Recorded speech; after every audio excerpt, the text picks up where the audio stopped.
Китайские источники сообщили о задержании бывшего канадского дипломата Майкла Коврига и бизнесмена Майкла Спавара.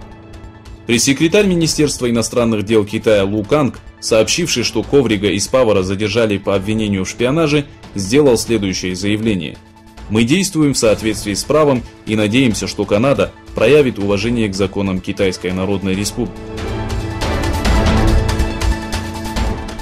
Министр иностранных дел Китая Ван Кьи подчеркнул, что Китай и Турция – стабильно развивающиеся страны, которым необходимо укрепить дальнейшее сотрудничество. Учитывая нынешнюю ситуацию в мире, Китай и Турция должны увеличить координацию и укрепить двусторонние отношения, заявил советник правительства Китайской Народной Республики. Напомним, что в рамках официального визита в Пекин заместитель министра иностранных дел Турции Седат Онал встретился с советником правительства КНР. В США потерпел крушение истребитель F-16. По последним данным, истребитель упал на один из бизнес-центров в Калифорнии. За несколько секунд до крушения пилот успел катапультироваться.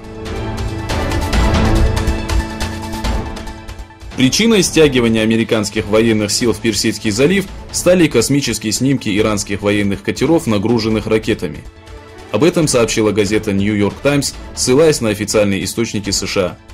В свою очередь, глава кувейтского парламента Мирзук Аль-Ганим заявил, что из-за кризиса между США, Ираном и странами Персидского залива в регионе может начаться война.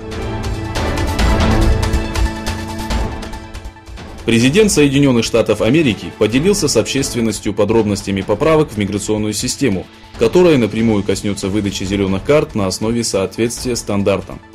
Дональд Трамп, выступивший с заявлением в Белом доме, оценил предложение внести изменения в закон о мигрантах как успешный проект, которому будут завидовать во всем мире. Изменения в первую очередь станут гарантом для американских трудящихся и развития молодежи, подчеркнул американский президент. Немецкая фирма Lilium провела первый тест-драйв пятиместного авиатакси. К 2025 году авиатакси станет первым электрическим воздушным перевозчиком на нашей планете. Основатель и главный менеджер фирмы Lilium Дэниел Вегант заявил, что его команде удалось разработать, запустить и успешно протестировать проект за 2 года. Поначалу водителями авиатакси станут пилоты, обладающие правом на частный извоз, но в ближайшем будущем планируется полная автоматизация воздушного такси.